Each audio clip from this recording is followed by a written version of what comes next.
anxiety as.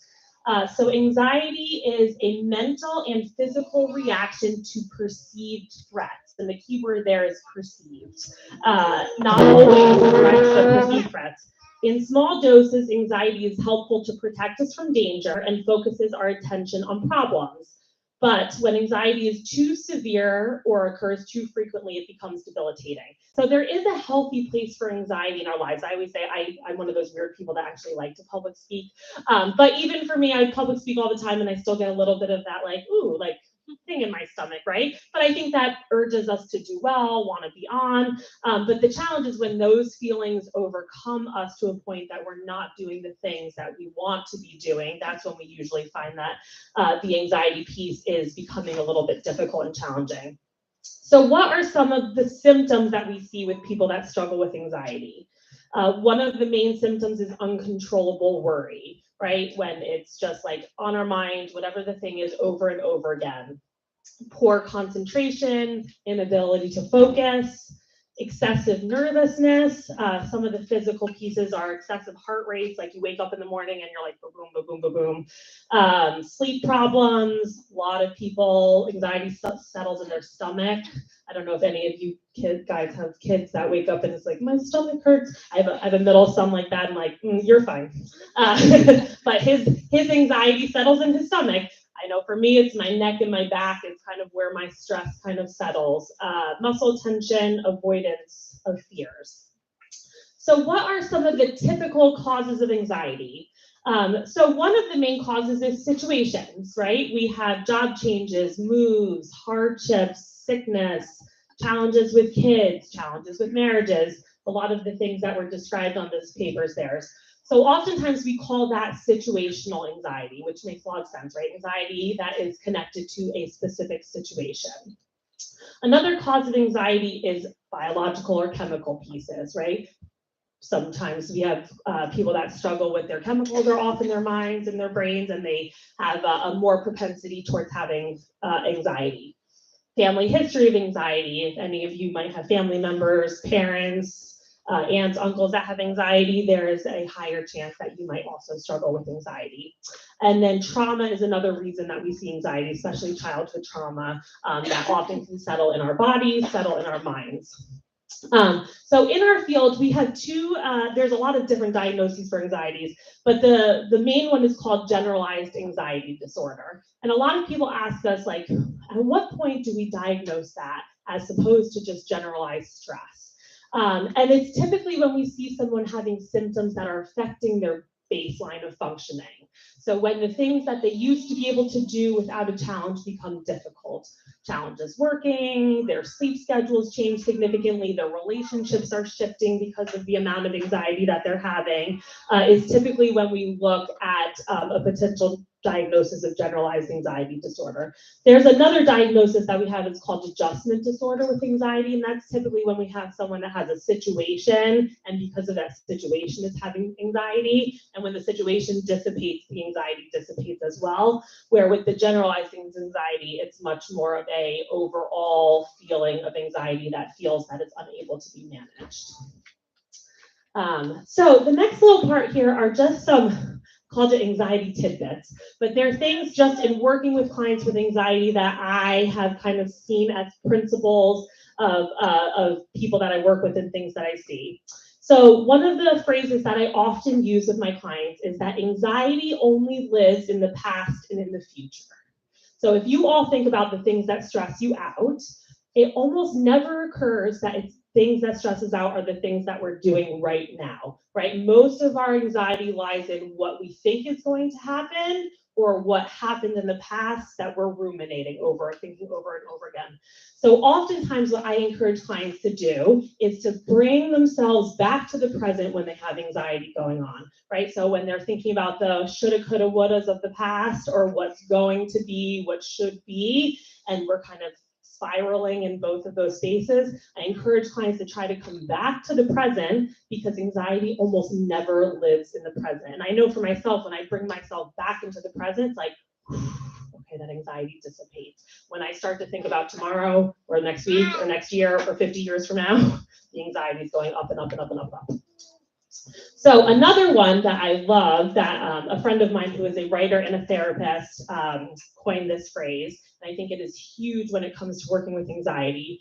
And it says, practicing disappointment does not prepare us for it. And I love that phrase because I think many of us have the unconscious belief that if we play out all the worst case scenarios of what could possibly happen in our lives, that somehow we'll be emotionally prepared for them, right? Like if I could think about what possibly could happen and all the terrible things with my kids or my husband or my job or my life, then like when that thing happens, although those are like endless possibilities, but when that thing happen, like I will be emotionally prepared for it.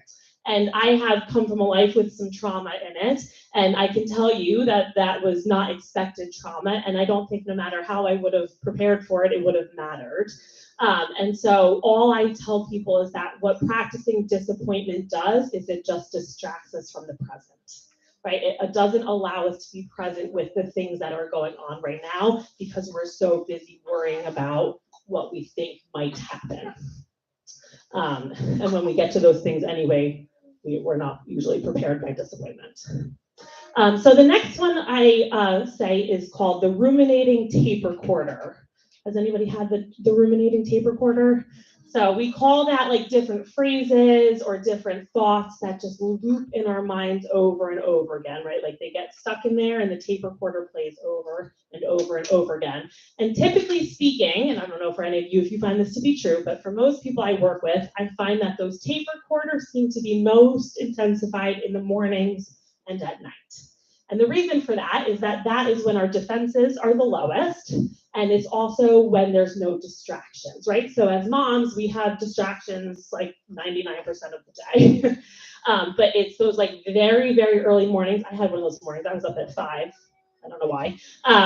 Or the like late night when like finally the last kid went to sleep, and then you're like, I just want to be at peace. And what happens? Like tape recorder's going. And you're like, I want the tape recorder to stop. And so one of the tools, and these are like very simplistic things I always tell my clients, I'm like, it doesn't sound like rocket science, but sometimes it's the simplest things that's the hardest to put into place. And so for myself, I literally visualize putting my thoughts on a shelf, and I tell myself, like, I will pick up those things tomorrow. Because I don't know about you all, but when my anxiety spikes at 2 a.m. about the email I need to write or the phone call I didn't make or the appointment I need to make, like the chances of me doing them at 2 o'clock in the morning are about 0, right? I'm not waking up and calling the doctor at 2 a.m. unless it's a real emergency. And I'm not writing the email to the person I need to write the email to. And so I always remind myself, like, this is unproductive anxiety at 2 a.m. I'm going to put it on the shelf, and it will be there when I pick it up at 7 a.m. or 9 a.m. or whatever that is. But I think sometimes we actually need that visualization of like, this is going there, I'm going to put it there, and it's not going anywhere. I promise you, it'll be there tomorrow. And so sometimes I just find like the visualization of us being able to tangibly understand what anxiety looks like is helpful. The next part that I put here is just a little bit about anxiety and postpartum. So I know many of us have heard about postpartum depression. That's something that we all fill out the survey, which I have my own thoughts about those surveys, but 6 weeks or whatever it is, after the day after, I think, and then 6 weeks after, as if we know what's going on at that point. But what is not very well talked about, but is actually more prevalent than postpartum depression, is postpartum anxiety. And it's interesting because if you think about it, it's kind of like a no duh, because our hormones are changing just like with postpartum depression. We have brought a brand new life into the world that we are now responsible for, even if we've done that multiple times. And our life has completely shifted, right? So a major situation on top of hormonal and chemical changes that are occurring. And so oftentimes we see, and a lot of times people ask, like, what's the difference again between postpartum anxiety, where it's diagnosable, or we need to get another layer of care for it, versus typical new mom needing anxiety. And the questions that I ask people to a little bit differentiate are questions like, are you staying awake all night because you're afraid your baby will stop breathing in their sleep? So you're not able to calm down and sleep when your baby's sleeping. Are you terrified to leave your baby alone for a few minutes with an adult you trust? Being so afraid that someone will hurt you or your child that the thought of leaving your house makes your heart race. So again, kind of similar to the generalized anxiety, we usually see it when our complete baseline of functioning has changed, when the things that we know instinctively, okay, I should be able to leave the house, like those things we're not doing because that anxiety is so overwhelming and we're trying to appease the anxiety. So it's when the worry level is so excessive that we're starting to make big accommodations for it. And then we're not seeing the anxiety decrease. So many of the signs of postpartum depression also overlap with postpartum anxiety, like disturbed sleep, feeling afraid, heart palpitations. And it's also common that postpartum depression and anxiety go hand in hand. So again, if anyone has experienced or is experiencing postpartum anxiety, it's one of those things, unfortunately, you probably have to bring up to your healthcare provider rather than them talking to you about it. It is becoming more talked about, but it's something that is good to be aware of, especially for friends or family members. Postpartum depression is not the only challenge that we see post-pregnancy. So, okay, then the next part is talking about a little bit about parental anxiety. Does anybody have parental anxiety? Anybody worry about their kids ever? Never? So one of the things that we see in parental anxiety, or that I see oftentimes as one of the challenges with moms that I work with, is when our anxiety gets in the way of us allowing our kids to learn independence and freedom. Right? So we've heard of those terms, helicopter parent, hover parent. I don't love those words, but it's that sense of like, we are not allowing the next natural step of what childhood development is supposed to be because we're afraid of, like, on the playground that they're gonna, gonna fall or hurt themselves. And I always tell parents, like, there's this fine line of like responsibility, like we're responsible for our children, but responsibility is different than anxiety. And anxiety is when we're trying to appease our internal angst by our decisions rather than kind of following the things that we know to be true. So again, what are some things that we see that can be a little bit challenging in parental anxiety? Sometimes avoiding putting a child in what we know is a safe situation, but we perceive it as harmful. I see that at the playground a lot. It's like, I think your child's capable of going up the stairs, but the parent's right behind them. And the challenge is that oftentimes when we're projecting that anxiety in our kids, it's a challenging ripple effect, right? Instead of encouraging independence, perseverance, all of those things. Another one that I often see in parents is when they start to vocalize their excessive worry of fear and stress to other people and their children. So a lot of times I see clients with anxiety, one of their release mechanisms is to talk about it. And there's a healthy way to do that. But also, I don't know if you've ever met people or friends or yourself that do the check. I call it the checks. Like, you think that's okay? Like, are you sure? You think I'm doing the right thing? You think I'm making the right decision? I call that like the double check. And when we're doing that excessively, it's oftentimes because we're not trusting ourselves, right? We're not trusting that we have the capability to make the decisions for our kids or ourselves. And again, there's wisdom in talking to friends and asking for advice. But when we don't trust ourselves because the anxiety is too high, that's sometimes when we want to just be aware.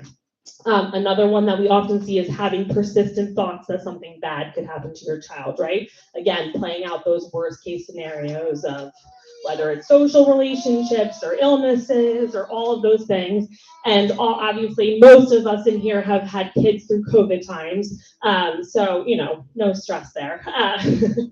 And then the other one is excessive time spent worrying about the little details related to your kids, right? Like every little decision or choice or thing that they're doing, we're spending an extraordinary amount of time trying to make a decision or processing. The other one, I think somebody alluded to in here, what's one of the big stems that I see related to parental anxiety, and that is the rise of social media, right?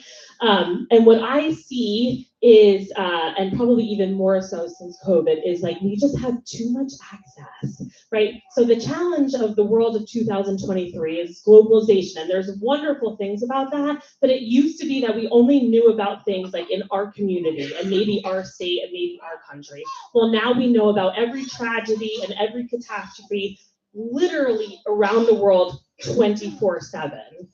again, no duh that we have anxiety raising. And it's this feeling as if we need to be responsible or should be responding to all these things happening, which is just an impossibility. But the challenge is because they're on our radar screen, because they're on our news feed or on Facebook or whatever it is, they're coming into our frame of reference, and things that we wouldn't even had known to have anxiety about, all of a sudden, boom, there's the thought, oh, I didn't even know that was something I should be stressed about. Now I'm stressed about it. And obviously the other piece with social media that I'm sure none of you experience is that comparison factor, right? The comparison to what the other family's Christmas pictures. I've been done them in 12 years. I just chose that not doing them. Nobody expects them then. Full surprise one year. The family that looks put together, right? That I call it the shoulds of moms. Ooh, I should be doing it. I should be taking the professional picture with my kids. I should be attending that event. I should be having the birthday party that, the entire class is invited to. And it's that idea of like, okay, things that, we could be going about our day, one scroll on social media, pop, all these anxiety thoughts that 5 minutes ago weren't necessarily in there. And so, I know for myself, for lots of moms, it's, a touch point, there's access, but it's also just being aware that I think we can all probably agree the rise of social media has significantly contributed to an increase in anxiety for people.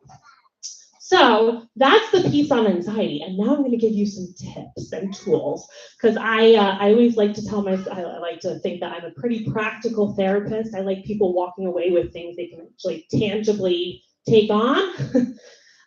So we'll talk to the first one, which hits on my last point, which is compartmentalize the time that you spend on social media. So I know for myself, I actually spoke at a MOPS group pretty recently, and we were actually talking about Apple Watches, funny enough. I was like super resistant to get an Apple Watch because I was like, I don't need one more point of access. And it's funny, it's such a simple thing, but for me, it's actually shifted me being on my phone way less. Because with the type of job I have, like I need some kind of access point, but now I can look down in 2 seconds, see the message, decide if it's something I need to respond to or not. And instead of having my big clunky phone with my kids watching me and then going from a message to, oh, Facebook's right there, Instagram's right there, it's like, oh, my kids can not, like for 2 seconds, they don't really see this, but they certainly see this.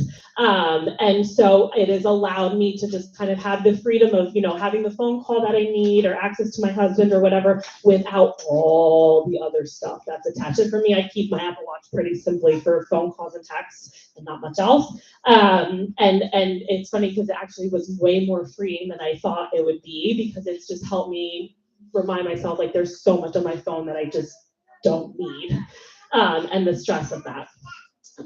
Okay, so the next one I said is to moderate your news intake.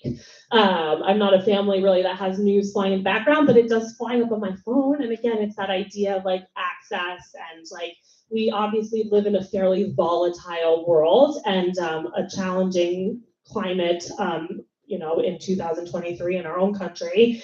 And so it can be wearing to be a parent, right? All that anxiety of, my gosh, like having kids in this day and age and all the things that they face that maybe it feels like we didn't, can feel really overwhelming. And so, just being mindful of how much we're consuming and how much we're intaking, I really think can free us from some of that anxiety.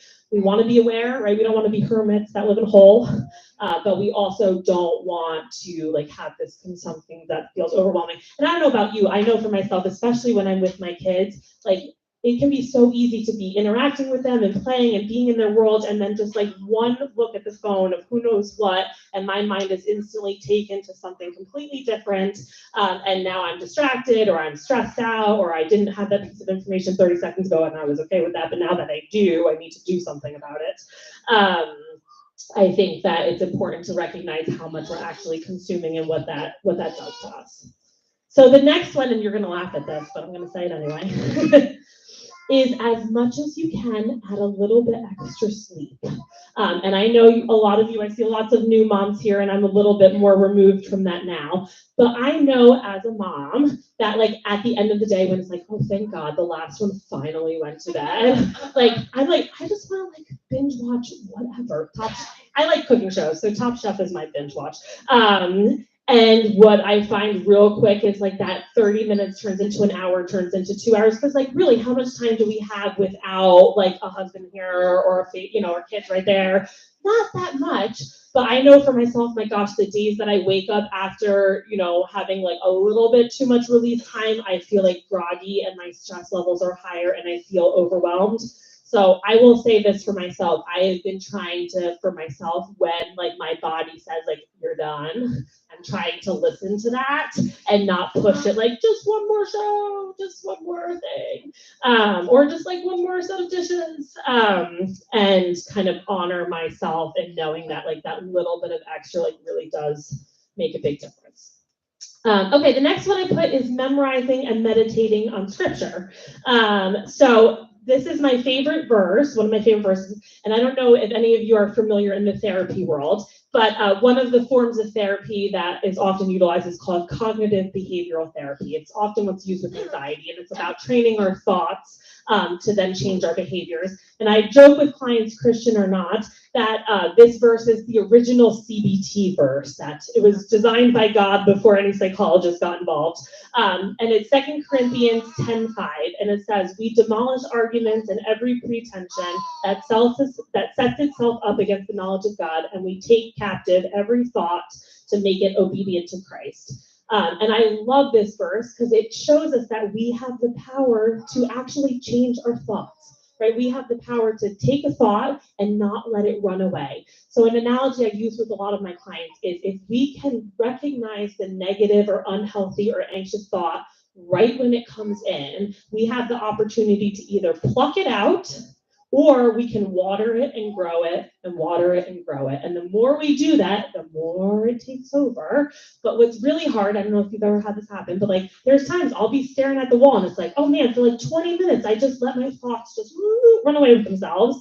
But if I can catch it at the beginning of the thought and take it out and let it be captive and lay it down at God's feet, then it's like, oh, okay, I don't have to go through all the spiralies that often happen with thoughts. Another great verse, again, ones that you've probably heard many times, is Philippians 4:6-7. Be anxious for nothing, but in everything by prayer and supplication with thanksgiving, let your requests be made known to God, and the peace of God, which passes all understanding, will guard your hearts and minds through Jesus Christ. So I love these because anxiety is not new, right? I mean, like it's way back from like this from the fall. And so I love the fact that it's addressed biblically speaking. And the last one, which loops back to some of the principles I talked about before, is Matthew 6:34. Therefore, do not worry about tomorrow, for tomorrow will worry about itself. Each day has trouble of its own. So I love this because I call myself, I'm a therapist who's a Christian. I work with both Christians and not Christians, but like biblical principles, they interweave into everything I do, whether the client knows that or not. And a lot of the foundational pieces that I work with come right from these verses. So the next tip is practice mindfulness. I think mindfulness is like a scary word for people. What is mindfulness? And I think it's just a time where it allows us, again, to be like right back in that present moment, like but being very prepared to do that. So there's two very simple tools that I'll share with you. And the first one is called the 5-4-3-2-1 grounding technique. So this is when, again, we're in those like spirally thoughts. We call it like if we're starting to catastrophize about the future, thinking about all the worst case things, and we want to bring ourselves back to the present. It's easy, 5-4-3-2-1. So the first one is in our chair, at home on our bed, in our whatever we're doing. It's looking at 5 things that you can see around you, so visually. 4 things that you can hear. This thing, babies, cracklings. 3 things that you can feel tangibly, my dress, my hair on the back of my neck. 2 things that you can smell, and then 1 thing that you can taste. And it sounds, again, some of these things sound so simplistic, but the reason we encourage people to do this is because it's impossible to do the 5, 4, 3, 2, 1 and be thinking about like what happened yesterday or what's happening in 5 minutes from now. Like it forces us to come back to the right now and do something that we have to focus on in the present. The other tool that I use is something called square breathing. So I know a lot of times people talk about mindfulness and they'll say, take deep breaths. And it's like, is that helpful? And I will tell you, I've been a poo-pooer of some of these myself over the years, but the more I learn about them and practice them, you can see the benefits. So square breathing is intentional breathing. So it's beginning by exhaling all your air, inhaling for 4 seconds, holding for 4 seconds, exhaling for 4 seconds, and holding for 4 seconds. So square, 4, 4, 4, 4, 4. And the reason I like this rather than just deep breathing is as we're counting in 1, 2, 3, 4, hold 1, 2, 3, 4, exhale 1, 2, 3, 4, hold 1, 2. Again, it brings us into the present. We can't really think about the things that we're stressing about before and after because we're focusing on the breathing, but we're also focusing on the counting at the same time. The next two are kind of, together, exercising and going outside. It's a lot easier having this talk in May than it's having it in December.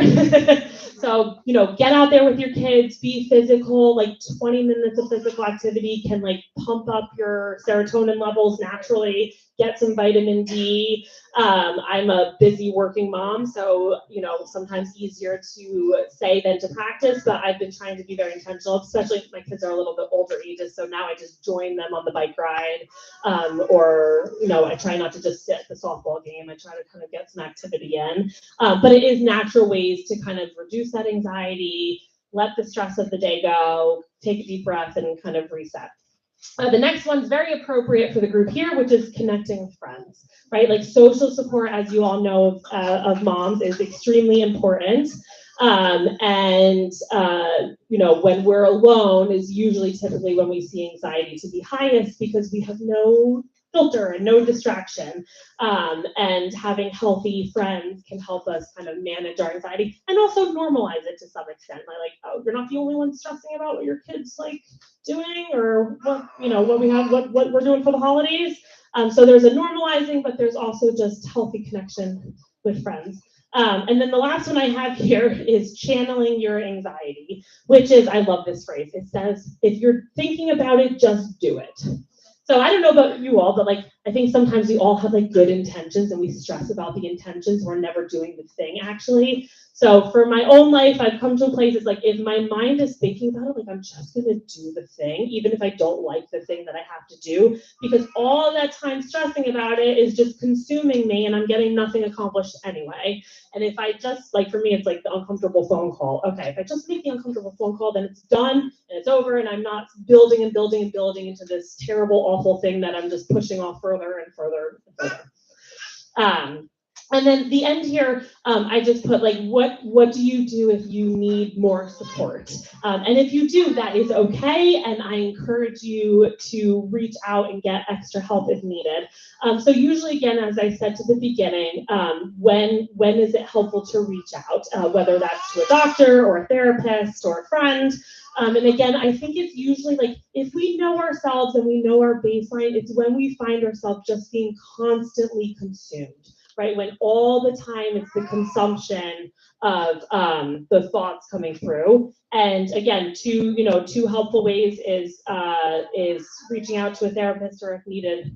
Oh yeah. So sorry, no, it's very rude interruption. No, you're totally fine. We have a car situation with construction issue outside that we just need some immediate. No, you're good. We just have a really large truck trying to get off. So we have two vehicles that we parked on Libby Avenue in front of a Harps that was doing construction.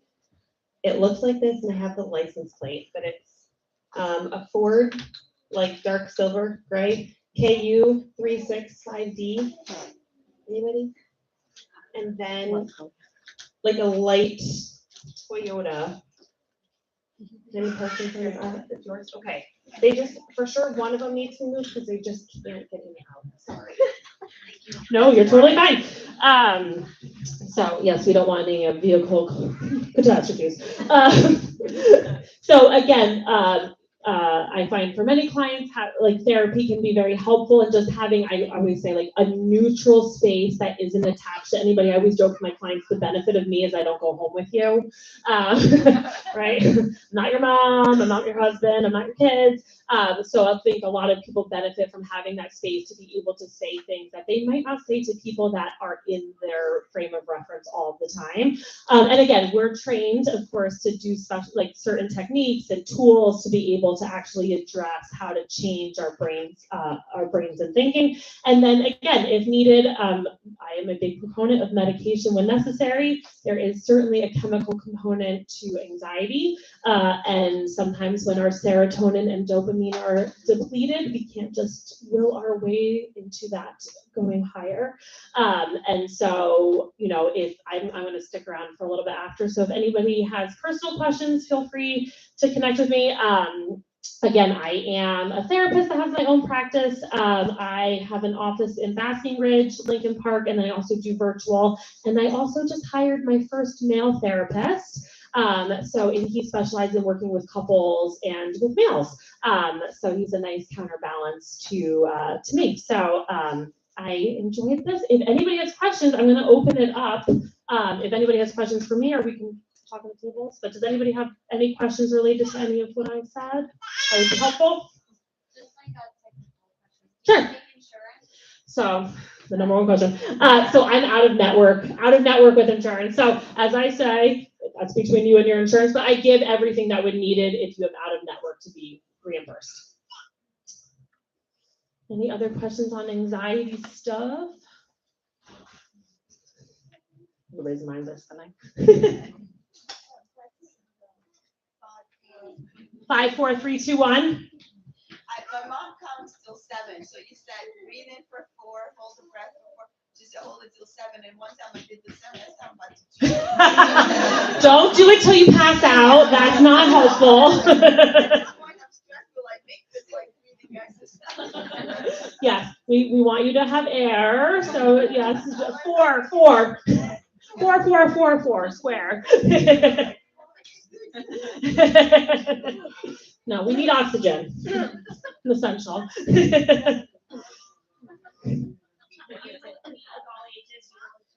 So I work with 15 and above, so high school, college, and beyond. So I used to work with smaller children back in the day, but as I have my own, it's a little much to work with all the same age range. I do. I have both. So I'm going to leave cards out also on the table here, but it's just riseupcc.com is the website, and then Instagram is just Rise Up Counseling Center. So, and again, I will stick around for a little while. Thankfully, all my kids are in school right now. So if you have any other personal questions or something else I can help support with, please feel free to reach out. Thank you.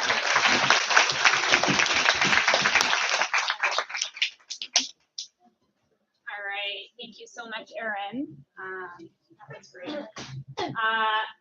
I think we're going to just dismiss. So anyway, we hope you have a wonderful couple of weeks, and we'll see you on June 2nd. Be on the lookout today for the email about Mom's Night Out and signing up for food. So anyway, have a great weekend.